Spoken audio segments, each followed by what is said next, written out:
Solar കേസിൽ ഉമ്മൻചാണ്ടിക്കെതിരായ വിധി stay ചെയ്യാൻ ബാംഗ്ലൂർ സെഷൻസ് കോടതി വിസമ്മതിച്ചു. വിധി സ്റ്റേ ചെയ്യാൻ ആവശ്യപ്പെട്ട് ഉമ്മൻചാണ്ടി നൽകിയ ഹർജിയിലാണ് കോടതി നടപടി. വിവരങ്ങളുമായി കുഞ്ഞപ്പൻ ബംഗളൂരുവിൽ നിന്ന് ചേരുന്നുണ്ട്. കുഞ്ഞപ്പൻ, ഈ സ്റ്റേ ചെയ്യാൻ വിസമ്മതിച്ചുകൊണ്ട് കോടതി വ്യക്തമാക്കിയ കാര്യങ്ങൾ ഈ ഹർജിയിൽ. അതായത് സോളാർ തട്ടിപ്പ് കേസിലെ മുൻ മുഖ്യമന്ത്രി ഉമ്മൻചാണ്ടിക്കെതിരെ ബാംഗ്ലൂർ സെഷൻ കോടതിയുടെ ഉത്തരവ് സ്റ്റേ ചെയ്യണമെന്ന ആവശ്യം കോടതി നിരാകരിച്ചിരിക്കുകയാണ്. 1,60,85,700 രൂപയും കൂടാതെ കേസ് ഫയൽ ചെയ്ത ദിവസം മുതൽ റിക്കവറി ആവുന്നതുവരെയുള്ള കാലാവധിക്ക് 12% പലിശയും കോടതി ചെലവ് 4 ലക്ഷം രൂപയും ചേർത്ത് 3 മാസത്തിനുള്ളിൽ പരാതിക്കാരനായ MK കുരുവിളയ്ക്ക് നൽകണമെന്നതാണ് കോടതി വിധി. ഈ ഉത്തരവ് സ്റ്റേ ചെയ്യുവാനുള്ള ഉമ്മൻചാണ്ടിയുടെ ഹർജിയാണ് കോടതി നിരാകരിച്ചത്. ഉമ്മൻചാണ്ടി മുഖ്യമന്ത്രിയായിരുന്നപ്പോൾ 2 പ്രാവശ്യം ഈ കേസിന് ആസ്പദമായ സമൻസ് കൈപ്പറ്റിയതായി രേഖകളുണ്ട്. കൂടാതെ 22/4/2016 ഇദ്ദേഹം ഈ എക്സ്പാർട്ടിയുടെ തീരുമാനം സെറ്റിസൈഡ് ചെയ്യുന്നതിന് വേണ്ടി ഇദ്ദേഹം നൽകിയ ആ റിട്ടേൺ സ്റ്റേറ്റ്മെന്റ് സമർപ്പിക്കുന്നതിന് സമയം ചോദിക്കുകയും ആപ്ലിക്കേഷൻ സമർപ്പിക്കുകയും ചെയ്തിട്ടുണ്ട്. കോടതി അത് അനുവദിക്കുകയും ചെയ്തു. അടുത്ത ഹിയറിംഗ് ഡേറ്റിന് തടസ്സവാദം ഉന്നയിക്കാൻ വീണ്ടും സമയം ആവശ്യപ്പെട്ടു. കോടതി അതും അനുവദിച്ചു. അടുത്ത ഹിയറിംഗ് സ്റ്റേറ്റിനും അതിനടുത്ത ഡേറ്റിലും തടസ്സവാദം ഉന്നയിച്ചിട്ടില്ല. ആപ്ലിക്കേഷൻ അണ്ടർ സെക്ഷൻ 148 CPC പ്രകാരം വീണ്ടും സമയം ആവശ്യപ്പെട്ടുകയും കോടതി വീണ്ടും 1 മാസം സമയം അനുവദിക്കുകയും ചെയ്തിരുന്നു.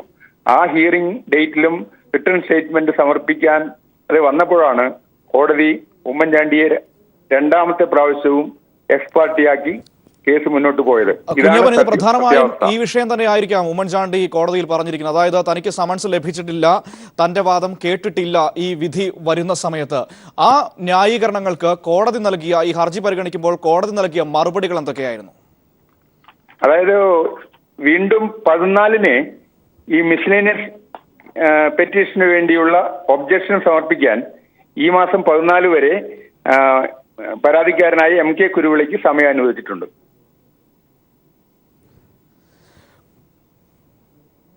കുഞ്ഞപ്പൻ, ഇതിനകത്ത് ഏറ്റവും പ്രധാനപ്പെട്ട ഒരു കാര്യം നമ്മളിപ്പോൾ പറഞ്ഞു വന്നതുപോലെ തന്നെ 2016 ഏപ്രിൽ 22-ന് കേസ് പരിഗണിക്കുന്നുവെന്ന് കാട്ടി കോടതി സമൻസ് അയച്ചിരുന്നു. എന്നാൽ ഈ സമൻസ് തനിക്ക് കിട്ടിയത് ഏപ്രിൽ 24-ന് ആണെന്നാണ് ഉമ്മൻചാണ്ടി നേരത്തെ പറഞ്ഞത്. പക്ഷേ ഏപ്രിൽ 23-ന് അദ്ദേഹം വക്കാലത്ത് ഏൽപ്പിച്ചതായിട്ട് നമുക്ക് രേഖകൾ സഹിതം നേരത്തെ പുറത്തു വന്ന കാര്യങ്ങളാണ്.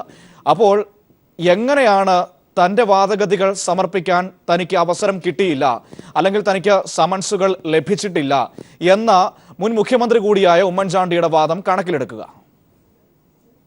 അതായത് 2 പ്രാവശ്യം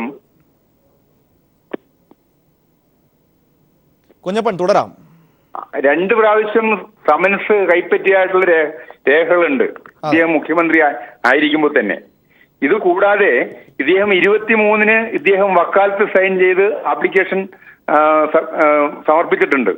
അതിൽ ഇദ്ദേഹത്തിന് ഇതിന്റെ തടസ്സവാദം ഉന്നയിക്കുന്നതിന് വേണ്ടി സമയം 3 പ്രാവശ്യം അദ്ദേഹത്തിന് അനുവദിച്ചു.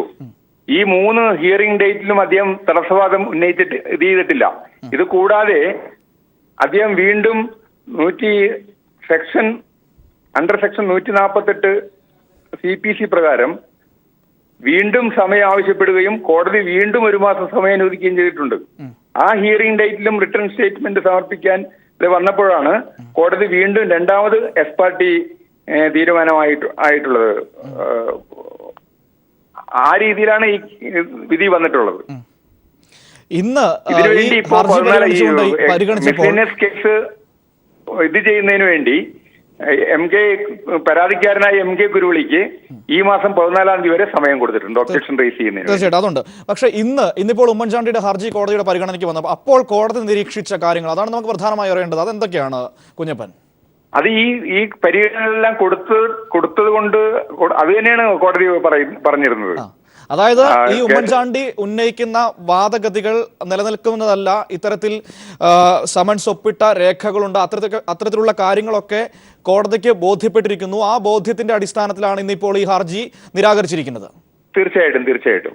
ശരി ശരി, വളരെയധികം നന്ദി. കുഞ്ഞപ്പനാണ് ബംഗളൂരുവിൽ നിന്നും ഈ വിവരങ്ങൾ നൽകിയത്. ഉമ്മൻചാണ്ടിക്ക് സോളാർ തട്ടിപ്പിൽ വലിയ തിരിച്ചടി ലഭിച്ചിരിക്കുന്നു. ബംഗളൂരു കോടതി ഉമ്മൻചാണ്ടിയുടെ ഹർജി നിരാകരിച്ചിരിക്കുന്നത്. അതായത് തന്റെ വാദഗതികൾ കേൾക്കാതെയാണ് ഇത്തരത്തിലുള്ള കാര്യങ്ങൾ. അത് നേരത്തെ കോടതി 1.61 കോടി രൂപ നൽകണമെന്ന വിധി പ്രഖ്യാപിച്ചത്, തനിക്ക് സമൻസ് ലഭിച്ചിരുന്നില്ല തുടങ്ങിയ കാര്യങ്ങളൊക്കെയായിരുന്നു.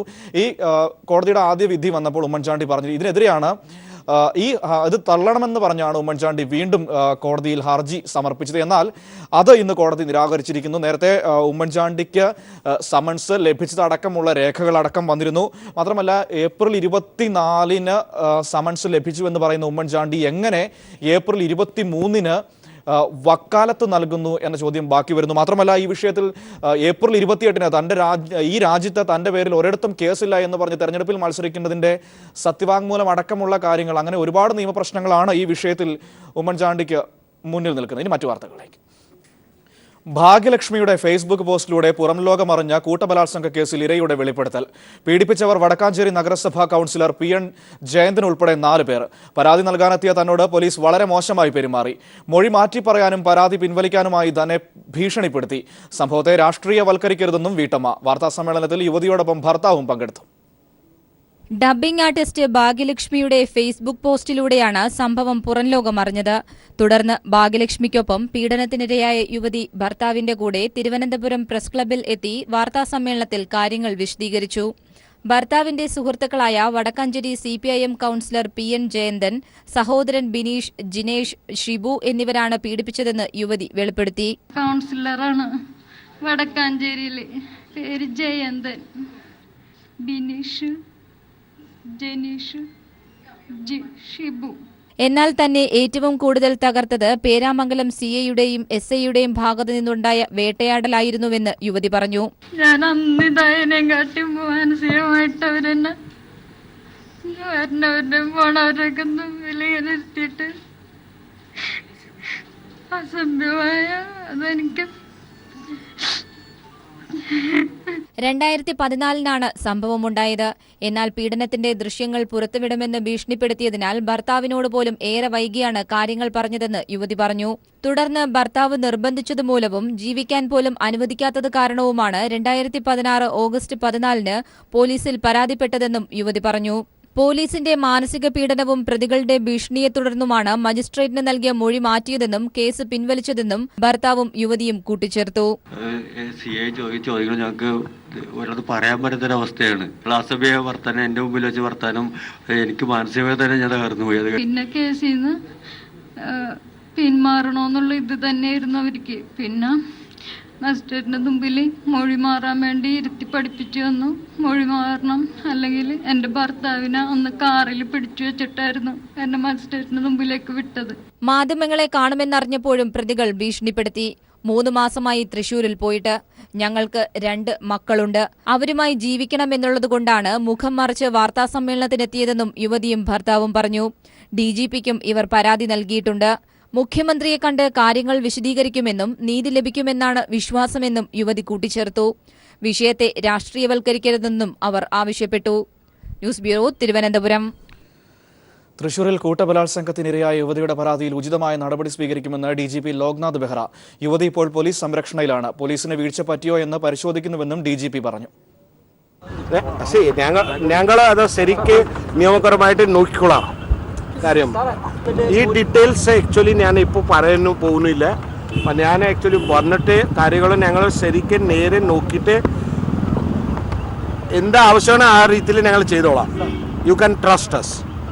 വിശ്വസിക്കണം. We will do a very good job. അതിൽ ഇപ്പോൾ അങ്ങനെ ഇവിടെ പോലീസ് ഹെഡ് ക്വാർട്ടറിലേക്ക് വന്നിട്ടുണ്ടല്ലോ. അപ്പോൾ പോലീസ് ഹെഡ് ക്വാർട്ടറിലെ സംരക്ഷണം കൊടുത്തിട്ടില്ല, വേറെ എവിടെയെങ്കിലും കൊടുക്കുമോ? ആരോപണങ്ങൾ അടിസ്ഥാനരഹിതമെന്ന് CPIM നേതാവ് PN ജയന്തൻ പ്രതികരിച്ചു. 15 ലക്ഷം രൂപ ഇവർ ആവശ്യപ്പെട്ടിരുന്നു. ഇത് നൽകാത്തതിലുള്ള പ്രതികാരമാണ് ആരോപണങ്ങൾക്ക് പിന്നിലെന്നും ജയന്തൻ. എന്റെ കയ്യിൽ നിന്ന് 3 ലക്ഷം രൂപ എന്റെ കയ്യിൽ നിന്ന് അവർ മേടിച്ചിട്ടുണ്ട്. അപ്പൊ ഈ കാശ് പലപ്പോഴായിട്ട് ഞാൻ ചോദിച്ചിട്ടുണ്ട് ഇവരുടെ അടുത്ത്. അപ്പൊ ഈ പണം അവർ തിരിച്ചു തന്നിട്ടില്ല. അപ്പൊ എനിക്ക് നിങ്ങളുടെ പൈസ തരണം, തന്നില്ലെങ്കിൽ ഞാൻ മേടിക്കും എന്നൊരു ലേശം ഭീഷണിയുടെ സ്വരത്തിൽ ഞാൻ സംസാരിക്കുകയുണ്ടായിട്ടുണ്ട്. ഞാൻ കൊടുത്ത പണം കിട്ടുന്നതിന് വേണ്ടി അല്ലെങ്കിൽ തിരിച്ചു ചോദിച്ചതാണ് ഇപ്പൊ ഞാൻ ചെയ്തൊരു കുറ്റം. അപ്പൊ ഇത് കള്ളമാണ്, അടിസ്ഥാനമില്ലാത്തൊരു ആരോപണമാണ്. നമ്മൾ ഈ ഒരു സംഭവം ചെയ്തിട്ടുള്ളതല്ല. ഇവർക്കെതിരെ കേസ് ഉണ്ടാവും എന്ന് കണ്ടപ്പോഴാണ് ഇവർ 164 മൊഴി മജിസ്ട്രേറ്റിന്റെ മുമ്പിൽ പോയി പറഞ്ഞിട്ടുള്ളത്. ഇവിടുത്തെ മുഴുവൻ പോലീസ് സംവിധാനങ്ങളും മറ്റു കോടതിയും ഒക്കെ ഞാനൊരു കേവലം ഒരു മെമ്പർ, ഒരു കൗൺസിലറാണ്. ഈ എന്റെ സ്വാധീന വലയത്തിലാണെന്ന് ഭാഗ്യലക്ഷ്മി ചേച്ചിയെ പോലെയുള്ള ഒരു സ്ത്രീ തെറ്റിദ്ധരിച്ചത് വളരെ മോശമായി പോയി. മാനനഷ്ട കേസ് കൊടുക്കാനാണ് എന്റെ തീരുമാനം. ഞാനത് ഇന്ന് കൃത്യമായിട്ട് ആലോചിച്ചിട്ട് അത് ചെയ്യണം. പാലക്കാട് സ്വദേശിനിയായ 18-കാരിയെ കൊല്ലത്ത് കൂട്ടമാനഭംഗത്തിന് ഇരയാക്കിയെന്ന് യുവതി തന്നെ പോലീസിന് മൊഴി നൽകി. ഡിഗ്രി വിദ്യാർത്ഥിനിയായ പെൺകുട്ടിയെ കാമുകനാണ് പ്രതികാരം തീർക്കാൻ മറ്റുള്ളവർക്ക് കാഴ്ചവച്ചതെന്നും മാനഭംഗപ്പെടുത്തുന്നതിന്റെ ദൃശ്യങ്ങൾ പകർത്തി പ്രതികൾ ഭീഷണിപ്പെടുത്തിയെന്നും പരാതിയിൽ പറയുന്നു. എന്നാൽ യുവതിയുടെ മൊഴിയിൽ അവ്യക്തതയുണ്ടെന്ന് പോലീസ് പറയുന്നു. കൊല്ലം റെയിൽവേ സ്റ്റേഷനിൽ കണ്ടെത്തിയ പെൺകുട്ടിയെ കൊല്ലം ഷാഡോ പോലീസാണ് പാലക്കാട് പോലീസിന് കൈമാറിയത്. തുടർന്ന് പാലക്കാട്ടെത്തിച്ച പെൺകുട്ടിയുടെ മൊഴിയെടുത്തപ്പോഴാണ് തന്നെ മാനഭംഗപ്പെടുത്തിയെന്ന വിവരം പെൺകുട്ടി പുറത്തു പറയുന്നത്. സംഭവത്തെക്കുറിച്ച് പോലീസ് പറയുന്നത് ഇപ്രകാരം: പാലക്കാട് സ്വദേശിയായ 18-കാരി പെൺകുട്ടി അയൽവാസിയായ യുവാവുമായി പ്രണയത്തിലായിരുന്നു. ഇതിനിടയിൽ കടം നൽകിയ പണം തിരിച്ചു ചോദിച്ചതിനെ തുടർന്ന് പെൺകുട്ടിയോട് കാമുകൻ പിണങ്ങി. പ്രണയത്തിന്റെ പേരിൽ യുവാവിനെ പെൺകുട്ടിയുടെ വീട്ടുകാർ മർദ്ദിച്ചതായും പറയുന്നു. പ്രതികാര ബുദ്ധിയോടെ യുവാവ് വീണ്ടും പെൺകുട്ടിയുമായി അടുത്തു. തുടർന്ന് കാമുകൻ ആവശ്യപ്പെട്ടതനുസരിച്ച് കഴിഞ്ഞ ബുധനാഴ്ച പെൺകുട്ടി കൊല്ലത്ത് വന്നു. എന്നാൽ കാമുകൻ എത്തിയില്ല. തുടർന്ന് കാമുകന്റെ സുഹൃത്തായ ഒരു യുവതി പെൺകുട്ടിയെ കൂട്ടിക്കൊണ്ടുപോയി.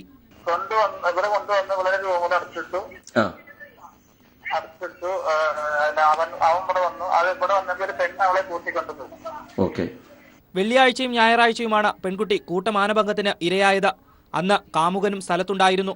പരിചയമില്ലാത്തവരാണ് തന്നെ മാനഭംഗപ്പെടുത്തിയതെന്നാണ് പെൺകുട്ടിയുടെ മൊഴി. കായലിന്റെ തീരത്തുള്ള ഒരു ഒഴിഞ്ഞ കെട്ടിടത്തിലാണ് തന്നെ പാർപ്പിച്ചിരുന്നതെന്നും പെൺകുട്ടി പറഞ്ഞിട്ടുണ്ട്. പെൺകുട്ടിയെ കാണാതായതായി വീട്ടുകാർ പോലീസിന് പരാതി നൽകിയതിന്റെ അടിസ്ഥാനത്തിൽ പാലക്കാട് പോലീസ് അന്വേഷണം നടത്തുന്നതിനിടെയാണ് പെൺകുട്ടിയെ കൊല്ലത്ത് കണ്ടെത്തുന്നത്. എന്നാൽ പെൺകുട്ടിയുടെ മൊഴിയിൽ അവ്യക്തതയുണ്ടെന്ന് പോലീസ് പറയുന്നു. ഒരാൾ ഒറ്റയ്ക്കും കൂട്ടമായും പീഡിപ്പിച്ചു എന്ന പെൺകുട്ടിയുടെ മൊഴിമാറ്റം പോലീസിനെ സമ്മർദ്ദത്തിലാഴ്ത്തിയിട്ടുണ്ട്. News desk. വാർത്തകളിലേക്ക്. GST അടിസ്ഥാനത്തിൽ രാജ്യത്തെ നികുതി നിരക്കുകൾ നിശ്ചയിച്ചു. ഏറ്റവും ഉയർന്ന നികുതി 28% നിജപ്പെടുത്തി. ഏറ്റവും കുറവ് 5%. ഭക്ഷ്യവസ്തുക്കൾക്ക് നികുതി ഈടാക്കേണ്ടെന്നും ദില്ലിയിൽ ചേർന്ന GST കൌൺസിൽ യോഗത്തിൽ തീരുമാനിച്ചു. ആഡംബര കാറുകൾക്കും പുകയില ഉൽപ്പന്നങ്ങൾക്കും 40% വരെ നികുതി ഏർപ്പെടുത്തണമെന്ന കേരളത്തിന്റെ ആവശ്യവും GST കൌൺസിൽ അംഗീകരിച്ചു. വിവരങ്ങൾ സന്തോഷ് സർലിംഗ് നൽകും. സന്തോഷ്, കേരളത്തിന്റെ പ്രധാനപ്പെട്ട ആവശ്യങ്ങൾ ഏതൊക്കെയാണ് അംഗീകരിച്ചിരിക്കുന്നത്? മാത്രമല്ല ഈ നികുതി സ്ലാബ് എങ്ങനെയാണ്? മനു, ഇപ്പോൾ നികുതി വിവിധ സ്ലാബുകളിലായി 4 രീതിയിലാണ് നിശ്ചയിച്ചിരിക്കപ്പെട്ടിരിക്കുന്നത്. ഏറ്റവും കുറഞ്ഞ നികുതി 5% നിജപ്പെടുത്തി. അതായത് നിത്യ ഉപയോഗത്തിനുള്ള ആവശ്യങ്ങൾ അടക്കമുള്ളവയ്ക്കാണ്, സാധാരണക്കാർ നിരന്തരം ഉപയോഗിക്കുന്ന സാധനങ്ങൾ തുടങ്ങിയവയ്ക്കാണ് 5% നികുതി ഏർപ്പെടുത്തിയിരിക്കുന്നത്. ഭക്ഷ്യവസ്തുക്കളെ പൂർണ്ണമായും തന്നെ നികുതിയിൽ നിന്നും ഒഴിവാക്കുകയും ചെയ്തിട്ടുണ്ട്. ഏറ്റവും ഉയർന്ന നികുതി 28% നിജപ്പെടുത്തുകയും ചെയ്തിരിക്കുന്നു. ഇതിനിടയ്ക്ക് 2 സ്റ്റാൻഡേർഡ് നികുതികൾ ഉണ്ട് എന്നാണ് അരുൺ ജെയ്റ്റ്ലി ചൂണ്ടിക്കാണിച്ചത്. 12%, 18% അവ. മറ്റൊരു പ്രധാനപ്പെട്ട ഒരു കാര്യം കേരളം നിരന്തരം ആവശ്യപ്പെട്ടിരുന്നതായിരുന്നു. ആഡംബര കാറുകൾ, പാൻ മസാല, പുകയില ഉൽപ്പന്നങ്ങൾ തുടങ്ങിയവയ്ക്ക് പരമാവധി 40% വരെ നികുതി ഏർപ്പെടുത്തണമെന്നത്. കഴിഞ്ഞ GST കൌൺസിൽ യോഗത്തിൽ ഇതിനെ കേന്ദ്രം ശക്തമായി എതിർത്തിരുന്നു. ഇത്തവണയും ആ ആവശ്യം തന്നെ വീണ്ടും കേരളം ഉയർത്തി. മറ്റ് സംസ്ഥാനങ്ങളും ഇത് പിന്തുണച്ചതോടുകൂടി GST കൌൺസിൽ ഇതിന് അംഗീകാരം നൽകിയിരിക്കുന്നു. ഇത് പ്രകാരം ഇനിയും ആഡംബര കാറുകൾ, പാൻ മസാല, പുകയില ഉൽപ്പന്നങ്ങൾ തുടങ്ങിയവയ്ക്ക് 40% പരമാവധി നികുതി. ഇനി കേരളത്തെ ബാധിക്കുന്ന മറ്റൊരു പ്രധാന സ്വർണത്തിന്റെ നികുതിയാണ്. പക്ഷേ ഈ സ്വർണത്തിന്റെ നികുതിയുടെ കാര്യത്തിൽ പിന്നീട് തീരുമാനിക്കാം എന്നാണ് അരുൺ ജെയ്റ്റ്ലി വ്യക്തമാക്കിയത്. എന്തായാലും GST ബിൽ പാർലമെന്റ് പാസാക്കിയതിനു ശേഷമുള്ള ഏറ്റവും സുപ്രധാനമായ ഒരു തീരുമാനമാണ് ഇന്ന് കേന്ദ്ര സംസ്ഥാന ധനമന്ത്രിമാരുടെ GST കൌൺസിൽ നിന്ന് ഉണ്ടായിരിക്കുന്നത്. ഇനി അറിയേണ്ട 2 കാര്യങ്ങൾ, അതായത് സേവന നികുതി അടക്കമുള്ളവ ആര് പിരിക്കും എന്നത്. മറ്റൊന്ന് ഈ ഉൽപ്പന്ന നിർമ്മാണ രംഗത്തുള്ള സംസ്ഥാനങ്ങൾക്കുണ്ടാകുന്ന നഷ്ടപരിഹാരം അത് എങ്ങനെ നികത്തും എന്നത് സംബന്ധിച്ചും തീരുമാനമാണ്. നാളെയും യോഗമുണ്ട്. ഈ 2 കാര്യങ്ങളിലും നാളെ തീരുമാനമാകും. എന്നാലും ഏറ്റവും പ്രധാനമായ നികുതി നിശ്ചയിക്കൽ ഇന്നത്തെ യോഗത്തിൽ തീരുമാനമായിരിക്കും. തീർച്ചയായും സന്തോഷം. ഇനിയിപ്പോൾ ഒരു പക്ഷേ GST കൌൺസിലിന് മുന്നിലുള്ള പ്രധാനപ്പെട്ട കാര്യം എന്ന് പറയുന്നത് നമ്മളിപ്പോൾ അവസാനം പറഞ്ഞതുപോലെ ഈ ഉപഭോക്തൃ സംസ്ഥാനത്തിന്റെ ഒപ്പം തന്നെ ഉൽപ്പാദിപ്പിക്കുന്ന സംസ്ഥാനത്തിന്റെയും നികുതിയുമായി ബന്ധപ്പെട്ട കാര്യം. മറ്റൊന്ന് സേവന നികുതി ആര് പിരിക്കണം, ആ കാര്യം കൂടി. ഇത് സംബന്ധിച്ച ദീർഘമായ ചർച്ചയിലേക്കാണോ നാളെ യോഗം കടക്കുക?